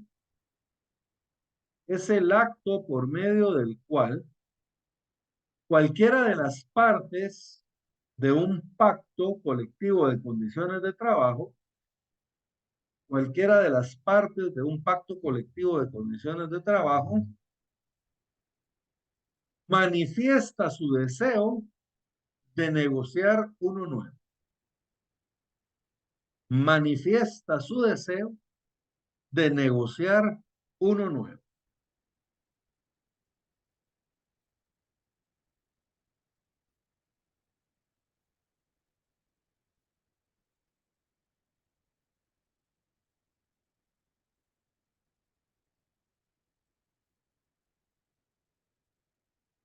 Entonces ya se dan cuenta que la denuncia, el único objeto de la denuncia es precisamente negociar un nuevo pacto colectivo de trabajo. Nada más, ¿verdad? Nada más que eso. Sí. Las demás estipulaciones legales en que convengan las partes, como lo relativo a las jornadas de trabajo, descansos, vacaciones, salarios o salarios mínimos. No es válida la cláusula por virtud de la cual el patrono se obliga a admitir como trabajadores solo a quienes estén sindicalizados. Miren, esa es una prohibición porque viola la libertad sindical, ¿verdad? Entonces, no es válida, o sea, el pacto sí va a ser válido, pero la cláusula que establezca que el patrono tiene que aceptar solamente a trabajadores sindicalizados, esa no va a ser válida. D, el lugar y fecha de la celebración del pacto y las firmas de las partes o de los representantes de estas. La denuncia de un pacto colectivo de condiciones de trabajo no implica la terminación ni disminución de los beneficios contenidos en este, siendo su único efecto dejar en libertad a las partes para negociar un nuevo pacto. También en el hecho de que negociamos el pacto, de ninguna forma quiere decir de que va a disminuirse algún derecho contenido en el pacto antiguo. No, el único efecto es de que va a tener por objeto la libertad de las partes para celebrar un nuevo pacto. Nada más. ¿Estamos bien?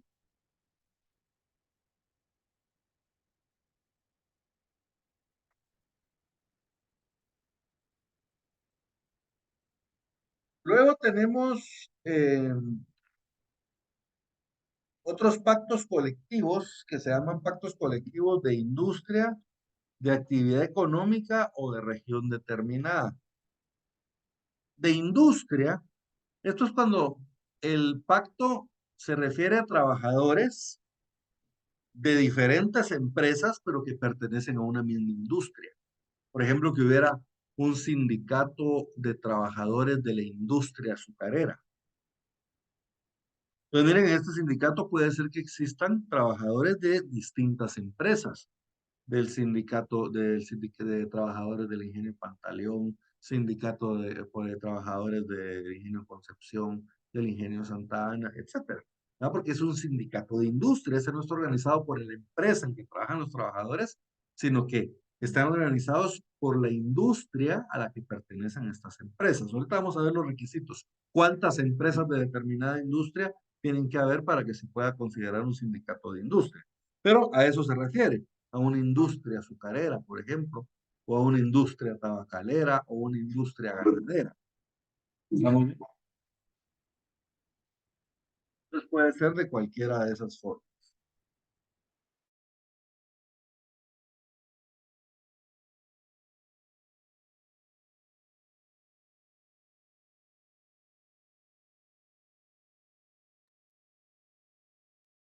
Y así como están organizados por industria, también pueden estar organizados por actividad económica o por una región determinada, ¿verdad? Por ejemplo, Asociación de Trabajadores Ganaderos de la Costa Sur, por ejemplo, ¿no? Entonces, están circunscriptos a una región determinada. Entonces pueden ser de todos estos tipos. Para que el pacto colectivo se extienda con fuerza de ley para todos los patronos y trabajadores sindicalizados o no, de determinada rama de la industria, actividad económica o región del país, es necesario: A, que sea constar por escrito en 3 ejemplares, uno para cada parte y otro acompañarlo junto a la solicitud de que habla el inciso D. B, que esté suscrito por el sindicato o sindicatos o grupo de patronos que tengan a su servicio las 2/3 partes de los trabajadores que en ese momento se ocupen en ella. O sea que miren, deben de tener o de estar las empresas que conglomeren a las 2/3 partes de los trabajadores de esa industria. Que esté suscrito por el sindicato que comprendan las 2/3 partes de los trabajadores sindicalizados en ese momento en la rama de la industria o actividad económica de región de que se trata, o sea, los patronos que representen a las 2/3 partes de trabajadores y los sindicatos que representan a las 2/3 partes de trabajadores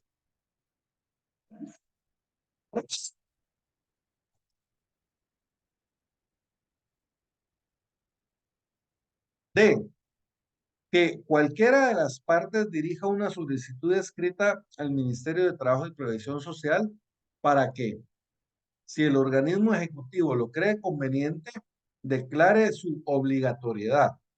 La petición,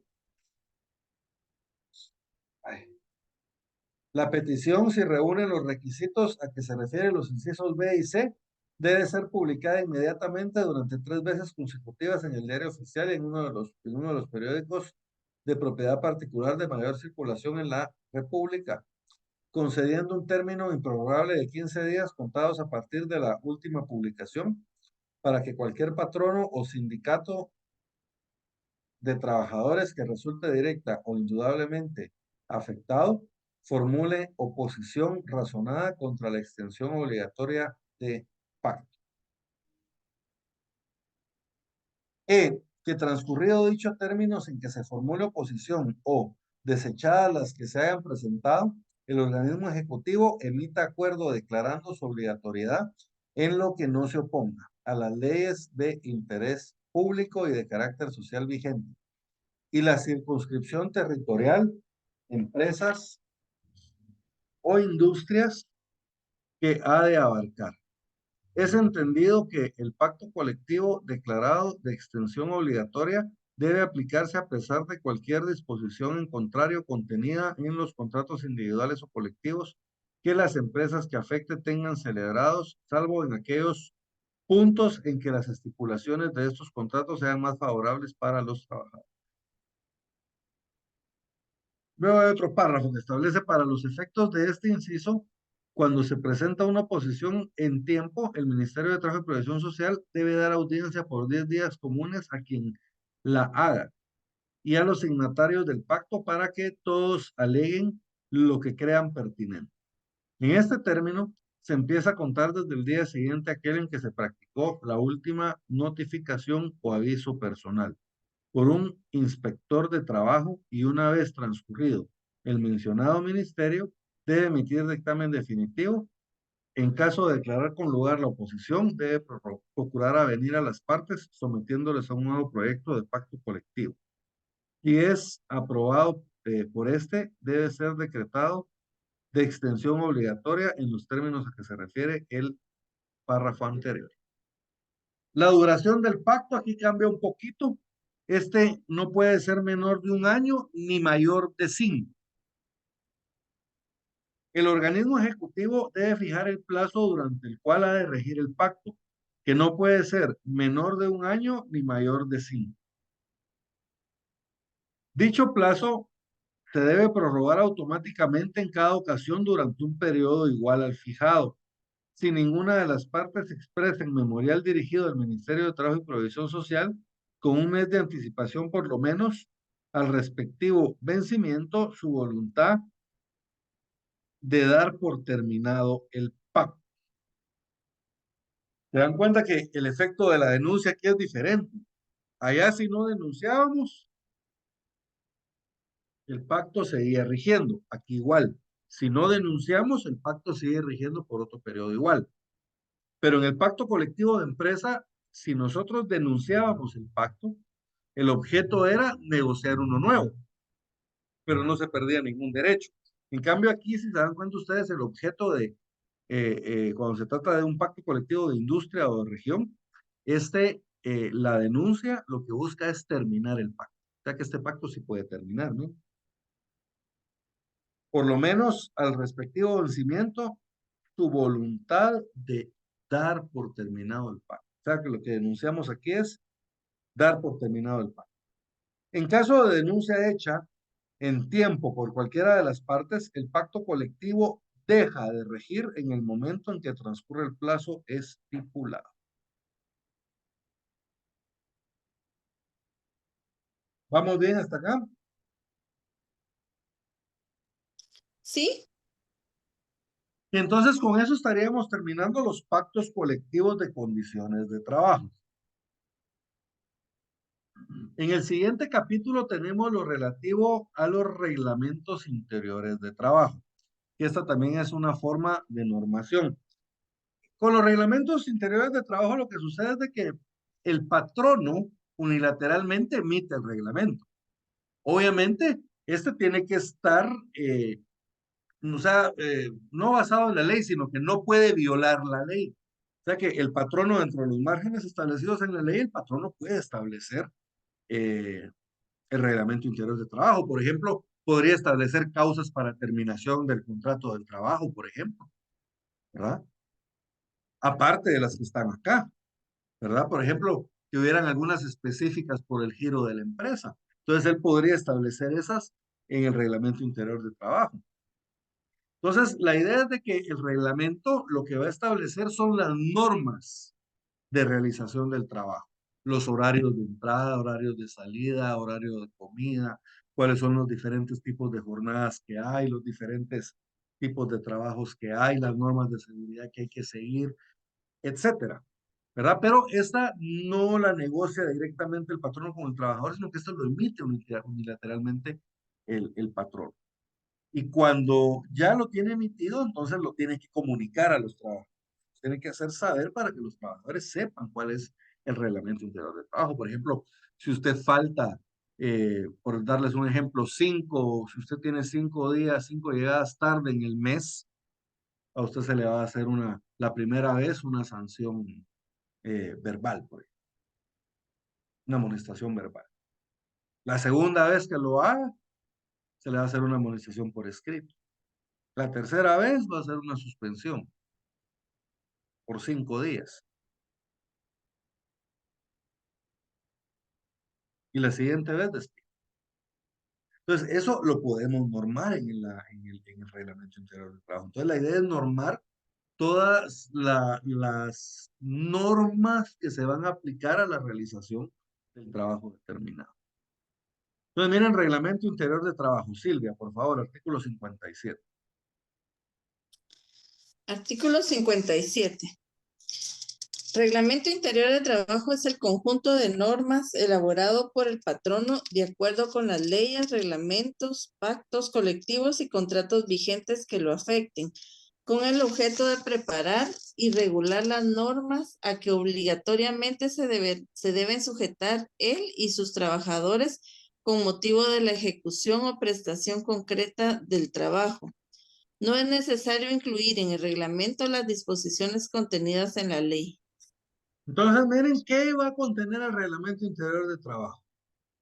Miren, primero, es elaborado por el patrono, lo que les decía yo, que esto no va a ser una negociación, sino que es elaborado unilateralmente por el patrono. De acuerdo, eso sí, con las leyes y reglamentos, pactos colectivos, etcétera, que estén vigentes, ¿verdad? Entonces, no puede violar la ley, ningún tipo de ley, ni leyes ordinarias, ni reglamentarias, ni leyes profesionales, como es el pacto colectivo. Entonces, ¿y cuál es el objeto? Precisar y regular las normas a que obligadamente se deben sujetar a él sus trabajadores con motivo de la ejecución o prestación concreta del trabajo. Entonces, miren, vamos a establecer las normas a que se deben sujetar mis trabajadores. O sea, yo les voy a decir, miren, muchachos, el trabajo se lo tiene que hacer de acuerdo a estas normas. Si alguien lo viola, va para afuera. Obviamente estableciendo el procedimiento para hacerlo, ¿verdad? Pero lo que les quiero decir yo es de que se puede, eh, o se debe, más bien dicho, reglamentar. Y ojo, no se trata de ir a poner lo mismo que está en la ley. ¿No? Porque si vamos a copiar todo lo que está en la ley, no estamos haciendo un reglamento interior de trabajo. O sea, se trata de reglamentarlo, pero no, o sea, lo que ya está establecido en la ley no tenemos por qué incluirlo en el reglamento, sino que se refiere a que son otro tipo de normativas. ¿Se dan cuenta?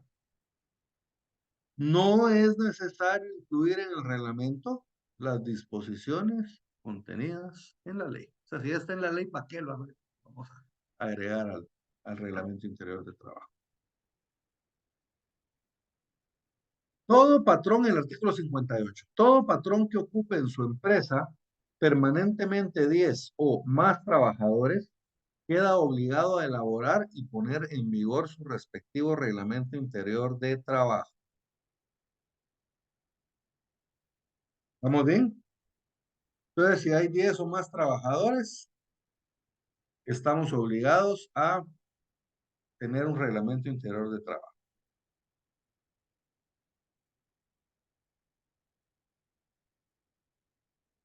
Artículo 59. Tomasa, por favor.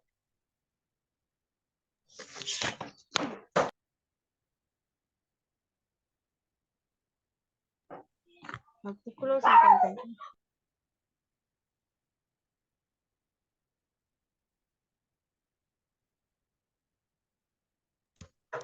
Todo reglamento interior de trabajo debe ser aprobado previamente por la Inspección General de Trabajo.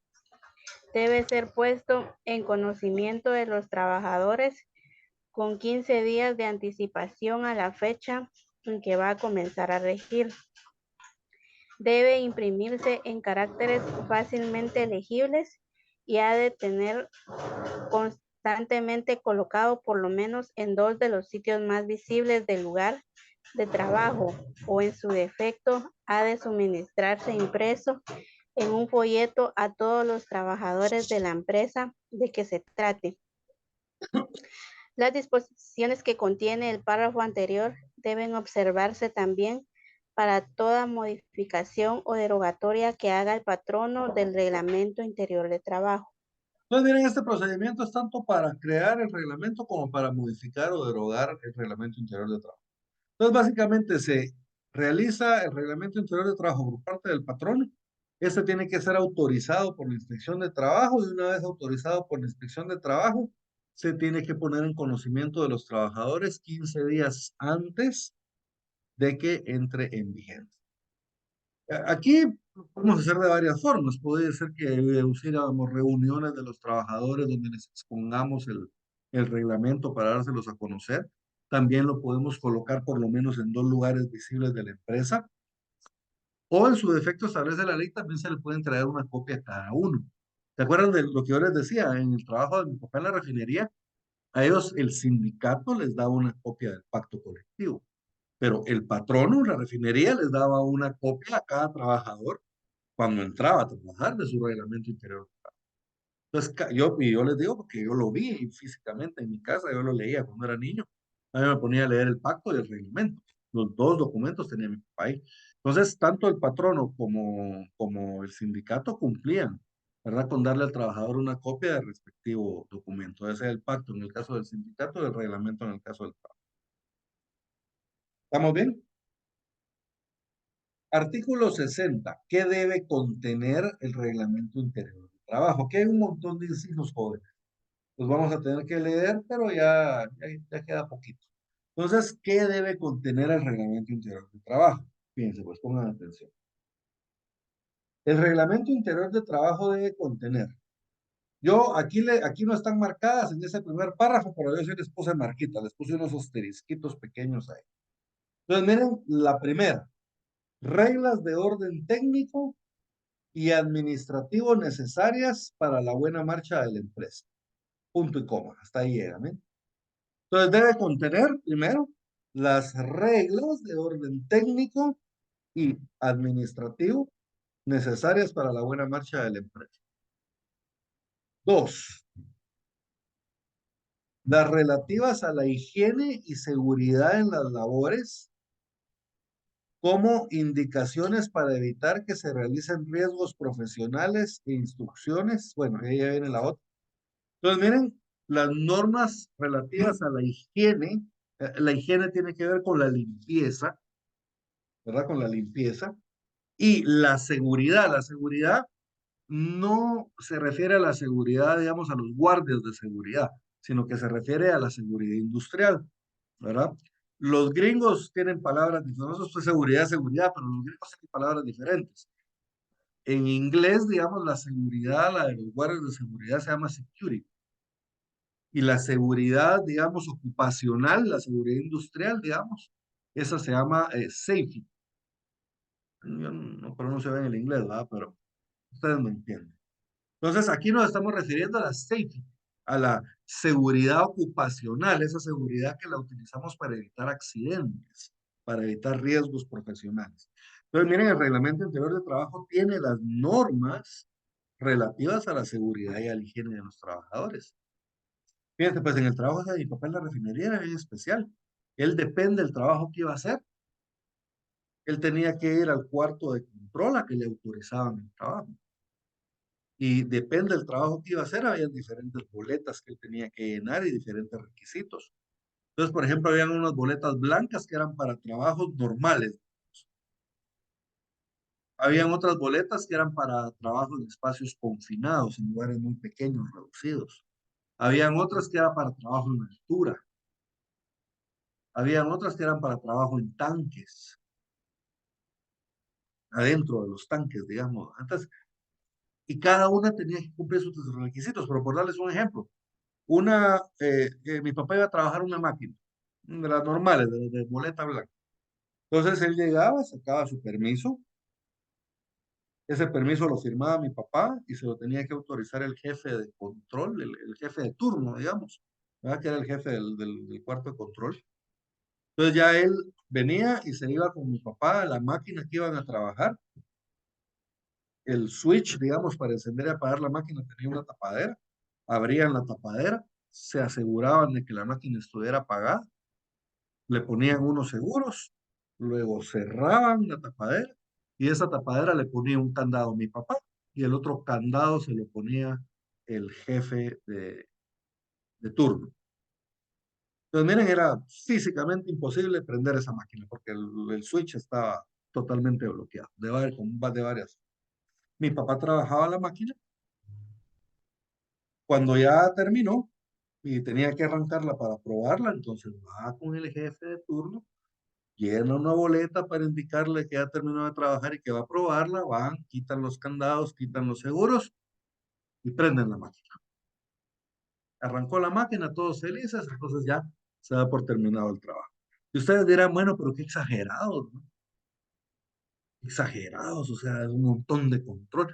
Sí, lo que pasa es de que el trabajo es potencialmente peligroso, entonces debe de tomarse esas medidas exageradas. Esta refinería se ganó varias veces el premio de la mejor, básicamente era la mejor refinería del mundo, era la mejor refinería de Centro, Sudamérica, el Caribe y el sur de África, ¿verdad? Que era la región a la que pertenecía la refinería. Y ese premio se lo ganaban por seguridad industrial, entre otras cosas, por días sin accidentes. Una vez me acuerdo que pasaron más de 3.000 días sin accidentes. Hasta que un día hubo un accidente y se fregó el récord, ¿va? Pero lo que les quiero decir es que tenían mucho control sobre la seguridad. Y todo eso estaba en el reglamento interior de trabajo. Y yo les decía, ustedes dirán exagerados, les voy a contar otro caso de una persona que yo conozco. Él estaba trabajando en un ingenio, no les voy a decir el nombre. Obviamente las medidas de seguridad ahí no son las mismas. La persona esta de la que les estoy hablando estaba trabajando en la máquina y un amigo de él, para darle un susto, ¿verdad? Asustarlo, jugarle una bromita ahí, no sé, le pegó un estartazo a la máquina. La máquina no tenía la tapadera con candados y los seguros que les describí en el caso anterior. Las normas de seguridad no son las mismas, es lo que les decía. Entonces viene el amigo, le pega un estartazo a la máquina, según él, para asustarlo. Pero aquel tenía las manos metidas entre la máquina. Entonces cuando le pega el estartazo, la máquina le agarró la mano, ¿ah? Le cortó un dedo y 3 fracturas en la mano. O sea que él tuvo no sé cuántas cirugías para que volviera a poder usar su mano, un montón de tiempo de rehabilitación y su dedo lo perdió, no se lo pudieron. Entonces, miren, sí sirven, o sea, o por casos como este último, sé que las normas de seguridad son tan estrictas. A mí me apasiona esto porque yo sobre eso hice mi tesis. Es un tema de seguridad industrial. Pero bueno, el caso es de que cuesta mucho aplicar estas normas. A veces el patrón no quiere, pero los trabajadores no. Y son los trabajadores a los que nos tenemos que obligar. Ahí sí que casi que prácticamente a la fuerza para que utilicen las medidas de seguridad. Yo platicaba con un jefe de seguridad cuando hice mi tesis, me dice, mire usted me se viera cómo cuesta, me dice. Yo les tengo cascos, chalecos, guantes y no los usan, me dice. Fíjense que a veces van adentro de la planta y por molestar enfrente mío, me dice, se ponen el casco al revés. O se quitan el casco y van jugando con el casco porque yo los regaño, me dice. Entonces ya por molestar lo hacen.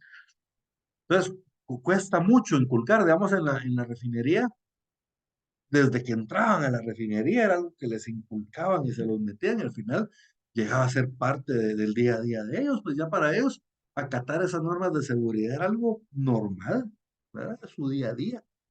Para ellos no significaba nada, eran otra de sus obligaciones. Pero aquellos del ingenio que no estaban acostumbrados, a ellos les costaba mucho vivir y era para su beneficio y los trabajadores no querían, porque la seguridad incomoda. O sea, si yo me tengo que subir a una torre, digamos, bueno, a mí me da miedo, pero los trabajadores que ya tienen experiencia, ellos se suben a la torre sin equipo y no les da miedo porque tienen la habilidad, pero ¿y qué pasa si una de esas se resbalan y se caen? Entonces el llevar un arnés de seguridad molesta, porque no solo el llevar puesto el arnés, sino que yo cada determinado punto tengo que desconectar y conectar otra vez la línea de seguridad, y subiendo, entonces requiere molesta, molesta un poco la seguridad, pero es necesaria. Y entonces por eso es que el reglamento interior nos permite establecer ahí esas normas. Y si no las cumplen, los podemos sancionar, pues. Entonces, estábamos con las normas de higiene para reducir riesgos profesionales, ¿verdad? Siguiente, para prestar los primeros auxilios en caso de accidente. Miren, las normas, ¿se acuerdan que aquí estábamos en las normas? Las normas para prestar auxilio en caso de accidente.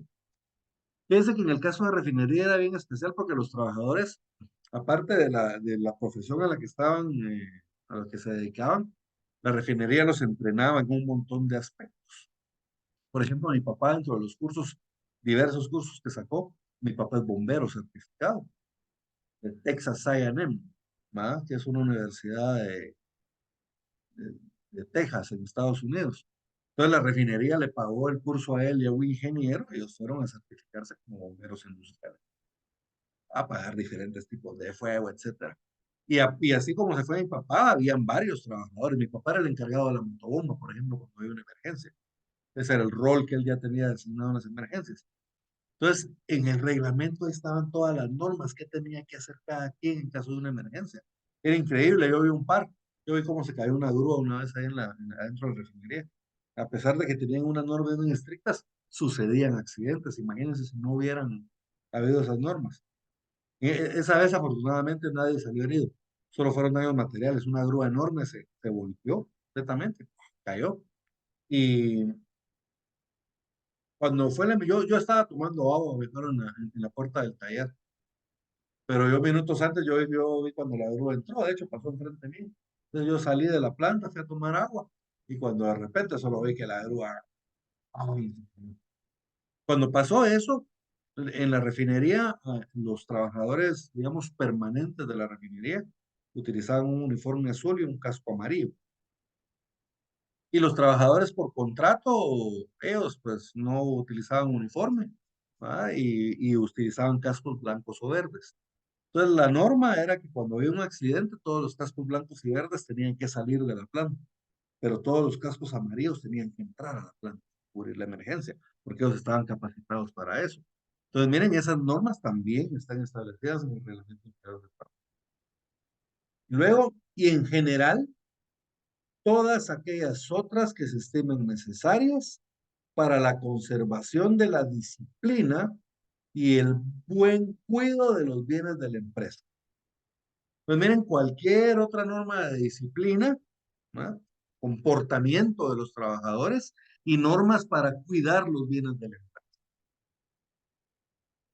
Y además de esas, la siguiente. Las horas de entrada y salida de los trabajadores, el tiempo destinado a la comida y el periodo de descanso durante la jornada.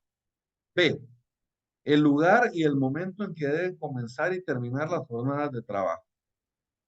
C, los diversos tipos de salarios y las categorías de trabajo que corresponden. ¿Se acuerdan lo que les decía yo de mi papá? Que ellos tenían, cómo se entraban como laborantes de patio, luego técnico 1, técnico 2, técnico 3, técnico 4. No me acuerdo si había 5, pero ahí iban así en grado, ¿no? Cada vez que ascendían, por ejemplo, el laborante de patio ganaba una cantidad de dinero, normalmente mínimo. salario mínimo. Un poquito más, ¿verdad? Pero salario más bajito, digamos. El laborante de patio, para que se den una idea, es el equivalente como un conserje, es el que se encarga de todas las tareas de limpieza, etcétera, ¿va? Todo lo que es un conserje. Eso es lo que ahí no se llama conserje, se llama laborante de patio. Luego, y esto sin importar si usted es mecánico, electricista, tornero, o lo que sea. Entonces, luego suben a técnico uno. Ahí ya no son laborantes de patio, ahí ya trabajan en el taller en la determinación. O sea, son electricistas en el taller de electricidad, si son mecánicos en el de mecánica, y así sucesivamente. Y de ahí ya solo van subiendo en jerarquía, digamos, ya el técnico tipo 2, obviamente el técnico tipo 1 gana más que el laborante de patio. El técnico 2 gana más que el 1, el 3 gana más que el 2, el 4 gana más que el 3. Entonces, así como va subiendo la jerarquía, la responsabilidad también va subiendo el salario. Entonces, se va a establecer los diferentes tipos de categorías y los salarios que le corresponden a cada trabajador. De el lugar, día y hora de pago. Ahora, digamos, el lugar, día y hora, antes se establecía mucho, hace mucho tiempo que se le pagaba a la gente en efectivo. De ahí se optó por la modalidad de pagarle a la gente en cheque. Actualmente, digamos, lo que se están haciendo las empresas, la mayoría, es de que le crean una cuenta o le piden al trabajador que cree una cuenta y ahí le depositan su salario.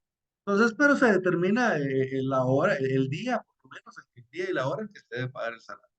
¿Vale? ¿Eh?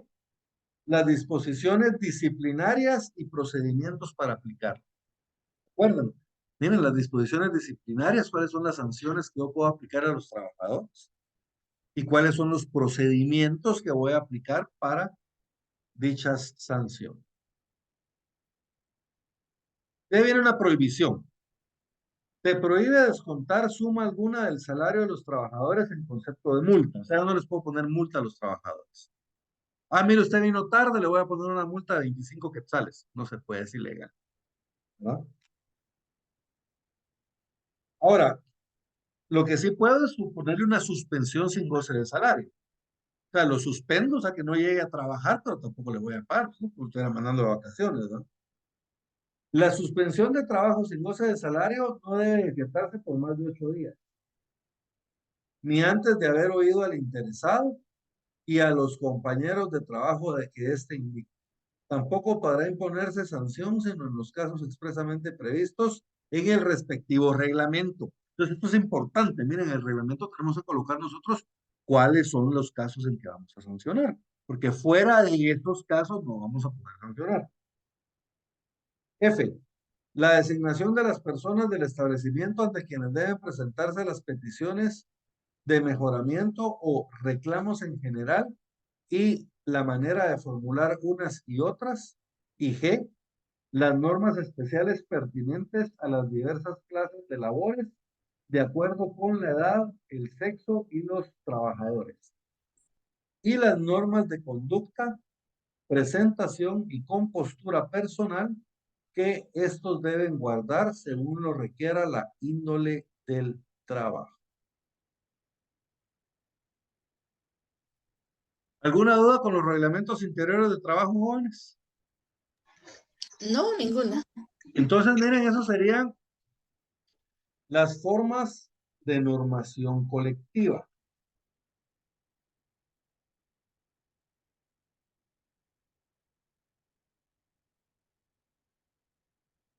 ¿verdad? Tenemos las formas de normación o las formas de negociación colectiva, ¿verdad? Que son los pactos colectivos de condiciones de trabajo, los contratos colectivos, que eso ya los habíamos visto, y los reglamentos interiores de trabajo. Ya nos queda de derecho colectivo los procedimientos para la resolución de conflictos y los mecanismos de autodefensa. O sea, ya es casi nada. Ya estamos para terminar derecho de trabajo, pero todavía nos queda un poquito que ver en derecho penal, prácticamente todo el proceso penal, y tenemos que ver algunas leyes especiales de penal también, y tenemos que ver las leyes especiales de administrativo, ¿verdad? Que es toda la parte procesal administrativo y constitucional.